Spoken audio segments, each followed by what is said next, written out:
Bismillahirrahmanirrahim. Assalamualaikum warahmatullahi wabarakatuh.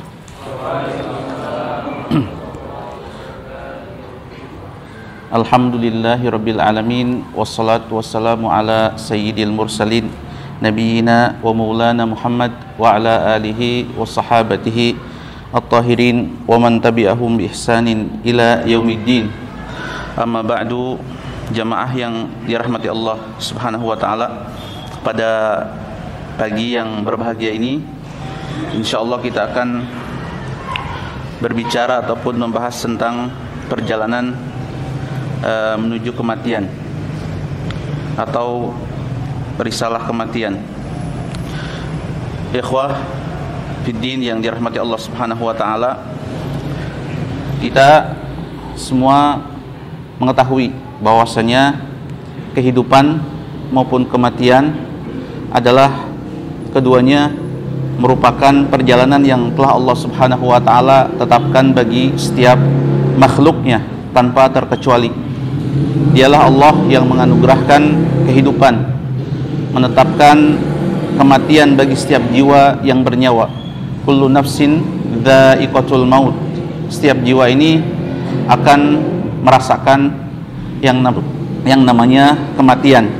Dialah Allah Tabaraka wa Ta'ala yang maha suci, yang senantiasa melekat pada zatnya, kehidupan yang abadi tanpa disentuh oleh kantuk, oleh tidur, tidak pula disentuh oleh kematian dan juga kekurangan atau maut dan naqs. Kematian dan kehidupan, hadirin kaum muslimin a'azzakumullah, ini keduanya Allah ciptakan. Jadi keduanya Allah ciptakan, kehidupan dan kematian, sekaligus sebagai ujian buat kita semua sebagai makhluk Allah Tabaraka Ta'ala, sebagaimana firman Allah Jalla wa Ala dalam surat Al-Mulk, Alladzi khalaqal mauta. Allah adalah zat yang menciptakan maut, wal hayata, dan juga hidup, liyabluwakum, ya, agar Allah Tabaraka wa Ta'ala dengan hidup ini menguji kalian. Siapa yang lulus di antara kalian, yang kalian ini beramal dengan amal yang baik, ya, ayyukum ahsanu amala. Dan kematian ini nyata. Kematian ini nyata, tidak bisa diperdebatkan lagi. Semua makhluk pasti menyaksikan kematiannya. Kematian orang tuanya, kematian anaknya, kematian orang-orang yang di sekelilingnya, bahkan kematian makhluk-makhluk yang lainnya seperti hewan dan tumbuhan. Tidak bisa. Dan inilah yang membuat falasifatul bashar, para filosof, para pemikir, mereka bertekuk lutut, tidak mampu untuk menyingkap asrar, rahasia dari makhluk yang Allah Subhanahu wa taala ciptakan, yaitu berupa kematian ini. Mereka tidak mampu untuk menyingkap asrar tersebut, ya. Dan kematian ini, para ikhwah sekalian, merupakan sir, ya, merupakan rahasia Allah Tabaraka wa Ta'ala, sehingga waktu itu Nabi SAW ditanya tentang ruh, karena kematian dan hidup ini pasti berkaitan dengan ruh, ya. Wa yas'alunaka 'anir ruh. Mereka bertanya kepada Nabi SAW tentang ruh yang ada di jiwa kita masing-masing. Kata Allah, qulir ruhu min amri rabbi. Katakanlah bahwa ruh ini merupakan amr atau urusan Allah, urusan Rabbku. Jadi aku tidak tahu menau, hatta aku sebagai nabi tidak tahu permasalahan ruh. Wa ma utitu minal ilmi illa qalila. Jadi kalian harus sadar bahwasanya kalian ini sebagai manusia diberikan oleh Allah Tabaraka wa Ta'ala berupa pengetahuan itu hanya sedikit. Serpihan atau secuil pengetahuan yang Allah Subhanahu wa Ta'ala berikan kepada manusia seluruhnya, itu pun dibagi-bagi. Jadi tidak semua yang Allah Subhanahu wa Ta'ala urusi kalian harus tahu secara detail. Banyak hal, ya, asma wa sifat, kemudian mughayyabat, hatta ilmu-ilmu yang manusia ketahui, sebagai manusia tidak mengetahuinya. Tetapi tidak berlaku bagi Allah Jalla wa'ala. Semuanya Allah tahu, ya. Allahu alim. Allah Maha mengetahui. Nah, kematian ini kita lihat ya, jelas sebagaimana kita melihat kehidupan. Kita melihat kehidupan, juga kita melihat kematian. Satu persatu manusia dijemput oleh Allah Tabaraka wa Ta'ala dan juga makhluk yang lainnya. Jangan kira orang atau seseorang yang berkuasa penuh terhadap suatu negeri dengan misalnya menggunakan kekuasaannya secara semena-mena, jababiratul ard, para tiran, ya, para pemimpin-pemimpin diktator, sampai berapa lama mereka mampu bertahan dalam kekuasaannya? 1000 tahun? 1 juta tahun? Banyak bukti-bukti seperti Fir'aun yang sampai menobatkan dirinya seperti halnya Allah Tabaraka wa Ta'ala, ana rabbukumul a'la, tetapi tidak mampu bertahan lama. Sebentar pasti akan dijemput mereka ini oleh kematian. Aina ma takunu yudrikkumul maut, dimanapun kalian berada, yudrikkumul maut, akan Allah Subhanahu wa Ta'ala jemput dengan maut. Walau kuntum, walaupun kalian ini fi buruj, di dalam benteng-benteng atau tower-tower, bangunan-bangunan yang megah dan kokoh, semuanya akan dijemput tanpa permisi. Ujiannya selesai ketika maut menjemputnya. Jadi inilah ujian yang hakiki. Kehidupan ini adalah ujian yang hakiki, tanpa dikasih tahu tanggal, tanpa dikasih tahu hari, tanpa dikasih tahu jam, tanpa dikasih tahu kisi-kisi. Seperti halnya kita ujian sekolah atau ujian universitas. Itu kan ujian semu, ujian dunia. Terbayang kalau kehidupan kita ini penuh dengan kisi-kisi dan pemberitahuan sebelumnya. Tidak akan ada orang yang bermaksiat, tidak ada orang munafik atau kafir. Semuanya akan beriman kepada Allah Tabaraka wa Ta'ala. Berarti ini bukan ujian. Jadi ujian hakiki ini adalah ujian yang sebenarnya. Kapanpun diberikan soal ujian, dia siap. Kapanpun ditanya pertanyaan ayat berapa, surat apa, dia siap. Tanpa harus murajaah dulu berjam-jam, mati-matian untuk menghadapi ujian besok. Makanya orang yang lulus ujian dalam kehidupan ini adalah orang yang siap selalu.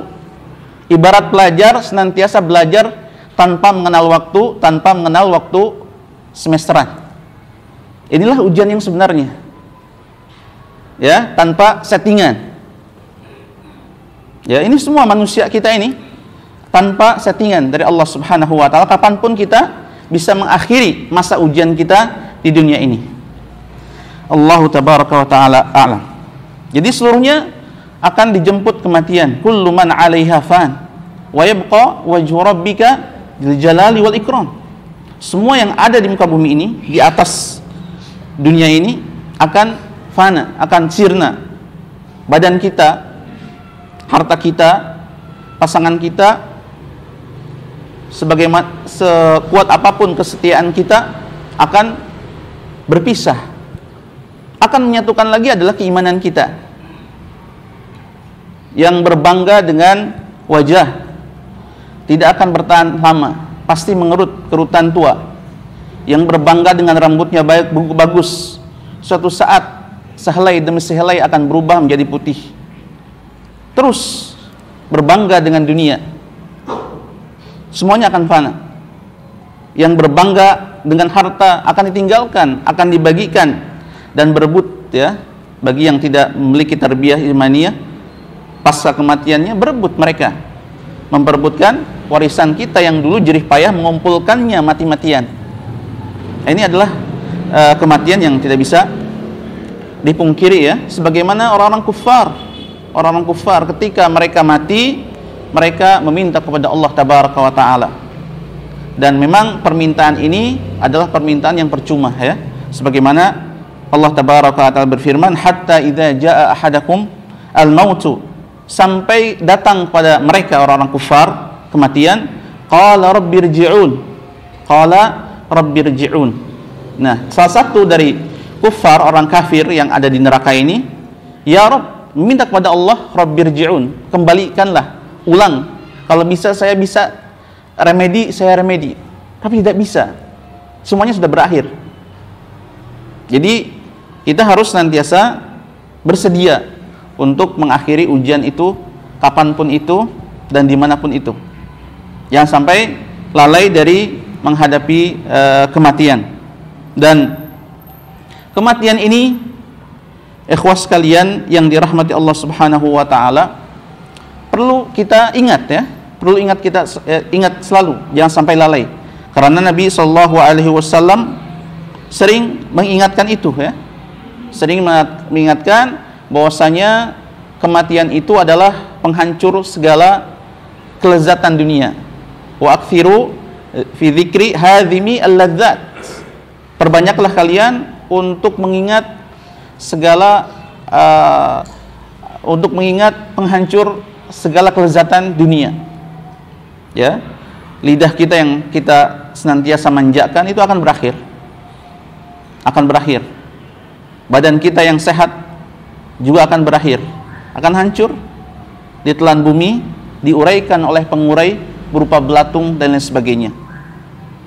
Yang rambut tiap hari kita sisir, kulit kita lulur, semuanya akan menjadi santapan dari para pengurai yang ada di muka bumi ini, yang di tanah ini.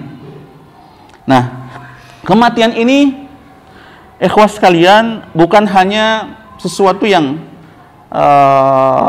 seremonial, sebagaimana sekarang mungkin banyak ya di antara kita ataupun ikhwah kita atau saudara-saudara kita yang membuat seremonial semu terkait dengan kematian, membuat acara, kemudian di situ disetting dan diperdengarkan hal-hal yang mengharukan, kemudian juga dibawa pikiran kita kepada dosa-dosa yang telah lalu, kemudian dibawa juga pikiran kita bagaimana kalau kita tinggalkan oleh anak, meninggalkan harta dalam keadaan tidak siap menghadap Allah Tabaraka wa Ta'ala, menangis, terseduh-seduh dan bahkan terisak-isak di situ. Tetapi besoknya maksiat lagi. Artinya bukan berarti muhasabah semacam itu tidak boleh, akan tetapi bukan itu yang dimaksud oleh Nabi Shallallahu Alaihi Wasallam ketika Nabi Shallallahu Alaihi Wasallam memperingatkan kepada kita untuk memperbanyak mengingat mati. Tapi kematian itu, maut itu adalah manhaj fikri, ya, mutakamil. Jadi paradigma seorang muslim bahwasanya dalam hidupnya ini akan senantiasa dibuntuti kematian yang Allah Tabaraka wa Ta'ala tetapkan. Jadi bagaimana kata-kata maut ini atau hadzimul ladzat ini membuat athar, membuat pengaruh dalam kehidupan kita, membuat kita ini berubah. Bukan hanya sekedar menderaikan air mata saja, tetapi bagaimana lebih baik lagi kehidupan kita dan lebih siap lagi menghadapi kematian. Dan ikhwas sekalian, bahwasanya al-hayah, kehidupan ini merupakan hibah, ya, pemberian anugerah dari Allah Tabaraka wa Ta'ala untuk seluruh manusia.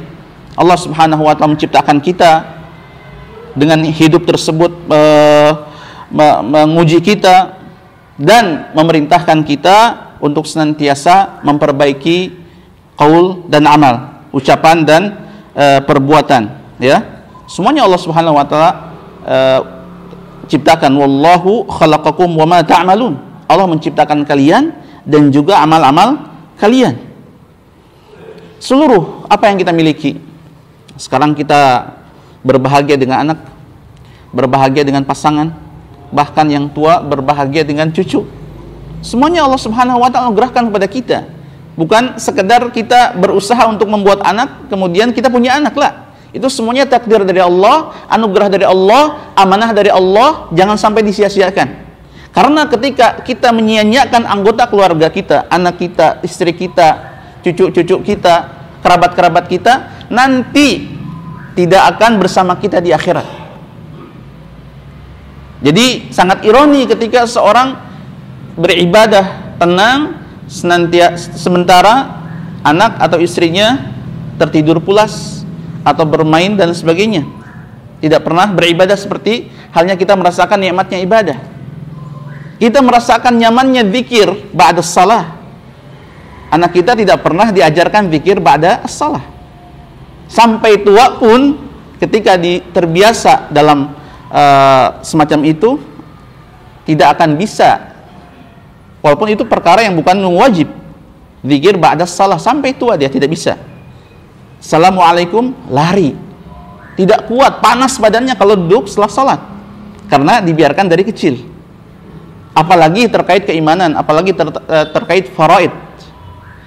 Ya, jadi kita jangan sampai nyaman sendiri, karena Allah Tabaraka wa Ta'ala akan mempertemukan kita dengan generasi-generasi kita tidak terbatas. Generasi setelah kita, anak kita, cucu kita, cicit kita, sampai mungkin tidak terhitung. Ketika mereka mengikuti dalam keimanan, maka apa?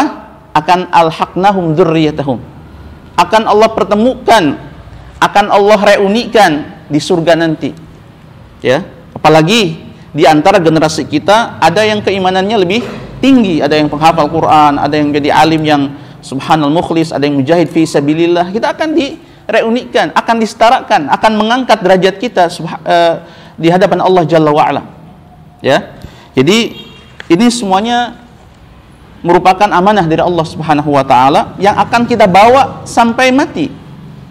Jadi yang kita bawa sampai mati ini amal saleh, kemudian hasil daripada jerih payah kita membuat dzurriyyah kita saleh, akan nanti menemani kita di akhirat. Ya, Allahu Akbar. Nah, para hadirin kaum muslimin yang dirahmati Allah Subhanahu wa Ta'ala, dalam hal Nabi SAW memperingatkan kita terkait dengan penghancur kelezatan ini yaitu mati. Rasulullah SAW telah menekankan ya, bahwa maut ini adalah sesuatu yang harus kita perhatikan. Jangan sampai lalai dari mengingat maut, ya. Sebagaimana Al-Bukhari meriwayatkan ketika ada seorang putra ya dari putri Nabi SAW, Zainab radhiyallahu anha, kana yahtadir wa annahu sallallahu alaihi wasallam arsala ilaiha anna inna lillahi ma akhadh wa lahu ma a'ta wa kullu syai'in 'indahu ila ajalin musamma fasbiri wahtasibi. Jadi mengingatkan Nabi SAW kepada putrinya yang baru tinggal anaknya, bahwasanya Allah Subhanahu wa Ta'ala milik segalanya. Walillahi ma akhadh, inna lillahi ma akhadh, sesungguhnya milik Allah yang Allah ambil. Jadi nyawa walaupun anak kita ini adalah milik Allah Subhanahu wa Ta'ala. Segala sesuatunya adalah miliknya, yang telah Allah tulis, Allah tetapkan, yang masing-masing memiliki masa ketetapan tertentu. Umurnya sudah ditentukan, ajalnya sudah ditentukan. Fasbiri, maka bersabarlah, dan ihtasibi, berharaplah dengan musibah ini pahala dari Allah Tabaraka wa Ta'ala yang besar. Nah, kemudian juga ada contoh salah satu daripada sahabiyah ya, istri daripada Abu Talhah radhiyallahu ta'ala anhu ya. Ini sosok dari perempuan salihah, Ummu Sulaim, pernah menegarkan ya, membuat menyematkan atau menguatkan suaminya yang baru ditinggal oleh anaknya. Qalat, beliau istri salihah ini Ummu Sulaim menenangkan suaminya, ya Abu Talhah, wahai Abu Talhah, ara'aita law anna qauman a'aru ahla baitin ariyah, seandainya jika kamu mengetahui atau tahu ada suatu kaum yang memberikan pinjaman barang kepada penghuni rumah atau suatu keluarga, fatalabu ariyatahum, ya, setelah beberapa waktu kaum tersebut meminta lagi barang yang dia pinjamkan. Alahum an yamna'uhum, apakah ahlu bait atau orang yang menerima atau yang meminjam pinjaman tersebut akan menolaknya atau menahan barang tersebut? Qala, maka Abu Talhah menjawab, la. Qalat fahtasib ibnak, maka mintalah pada Allah Subhanahu wa Ta'ala agar kesabaran ditinggalkan anakmu ini diberikan pahala yang besar dari Allah Subhanahu wa Ta'ala. Nah, ikhwas sekalian, bahwasanya maut yang pertama ini, maut ya, ini merupakan mamar, kata para ulama, ini merupakan hajiz wa mamar. Hajiz itu adalah sekat, ya, sekat yang membentengi atau menghalangi antara hidup kita sekarang dan alam akhirat. Ini maut ini adalah sekat, hajiz wa mamar. Hajiz sebagai penyekat dan juga jalan menuju alam yang baqa atau kekal. Nah, disebut juga maut yang menjemput kita suatu saat ini, bisa 1 detik ke depan, 1 menit ke depan, 1 jam ke depan, dan seterusnya. Ini merupakan dikatakan barzakh, ya, barzakh. Kata para ulama, barzakh ini lebih umum maknanya daripada kuburan, daripada qabr, ya. Jadi kata Ibnu Katsir, walau uhriq wa dhurri fil hawa fahuwa fi barzakh. Jika ada seorang yang terbakar, mungkin antum bisa lihat atau kita melihat upacara kremasi, ya, manusia dibakar dengan menggunakan api, kemudian dicampur dengan kayu bakar, lalu menjadi abu. Jangan sampai atau jangan kira bahwa dia ini atau orang tersebut tidak melewati alam barzakh. Selesai sudah dengan abunya, atau dibuang ke sungai misalnya, semuanya melewati alam barzakh walaupun tidak kita kubur. Jadi barzakh ini merupakan makna yang lebih umum daripada qabr. Walaupun tenggelam di lautan, walaupun tercabik-cabik oleh hewan buas, kemudian dimakan dari kepala sampai kaki, tetap akan melalui barzakh. Walaupun kita tidak kafani, kemudian mandikan, atau diurus dengan upacara islami, jenazah yang sesuai dengan sunnah, tetap mereka akan memasuki fase barzakh ini, ya. Jadi jangan sampai kita berpikir bahwasanya ketika tidak dikuburkan tidak masuk ke fase barzakh.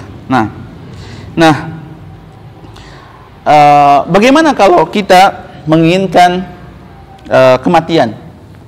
Apakah boleh kita menginginkan kematian, misalnya dihinggapi masalah atau didera oleh musibah dan lain sebagainya? Apakah kita boleh seorang muslim meminta kepada Allah Subhanahu wa taala agar dipercepat kematiannya atau ajalnya? Dalam hal ini para ulama berbicara, ya. Jadi boleh kita meminta kematian kepada Allah Tabaraka wa taala dalam 2 hal. Pada hukum asalnya adalah makruh meminta kematian, ya. Karena Nabi SAW secara asal adalah memuji ataupun menyebutkan bahwasanya khairan nasi man tala umruhu. Jadi sebaik-baiknya manusia adalah yang usianya panjang. Wa hasuna amaluhu, dan amalnya baik. Akan tetapi ketika dia dalam kondisi yakhsha ala dinihi minal fitan, takut kalau dinnya ini hancur atau terbawa oleh godaan, ya, godaan fitnah. Nah, ini boleh, ya, bahkan masyru', ya. Misalnya Nabi SAW pernah berdoa kepada Allah Tabaraka wa taala, wa idza aradta bi ibadika fitnatan faqbidni ilaika ghair maftun, ya. Jika engkau menghendaki fitnah kepada hamba-hambamu, maka faqbidni, maka wafatkanlah aku tanpa terkena oleh fitnah tersebut. Hadis ini diriwayatkan oleh At-Tirmidzi.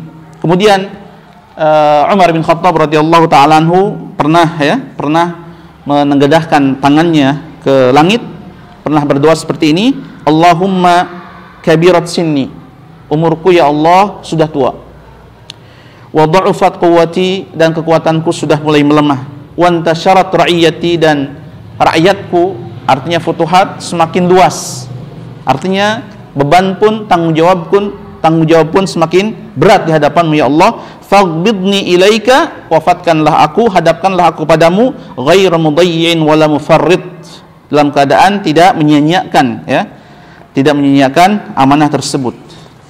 Nah, ini yang kedua adalah boleh kita mengharap kematian pada Allah Subhanahu wa taala, kematian fi sabilillah, ya, kematian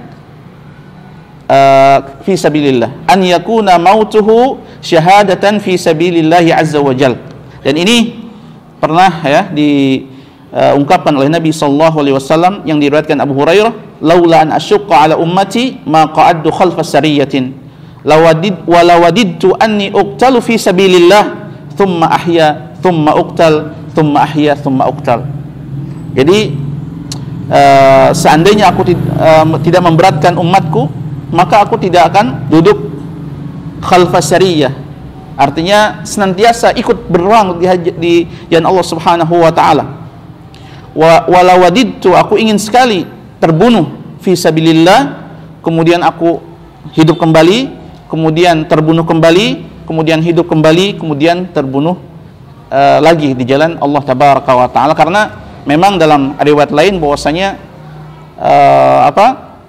ganjaran ataupun pahala jihad fi sabilillah ini sangat besar sekali, melampaui pahala-pahala yang lainnya. Nah, kemudian juga as-salaf rahimahumullah, mereka menginginkan sekali, sangat mencintai maut fi sabilillah, sebagaimana Abu Bakar radhiyallahu taala anhu pernah menyurati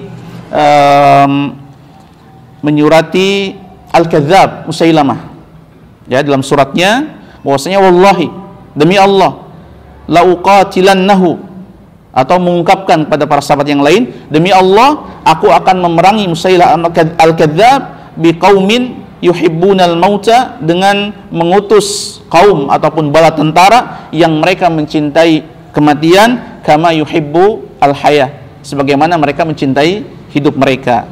Kemudian juga Khalid ibn Walid pernah juga mengutus, ya, ataupun berbicara kepada penduduk atau ahli Persia, wallazi la ilaha ghairuhu la ab'atsanna ilaikum qauman, aku demi Allah akan mengutus kaum atau tentara yuhibbunal maut, yang mencintai maut, kama tuhibbuna antum, sebagaimana kalian mencintai al-hayah, kehidupan.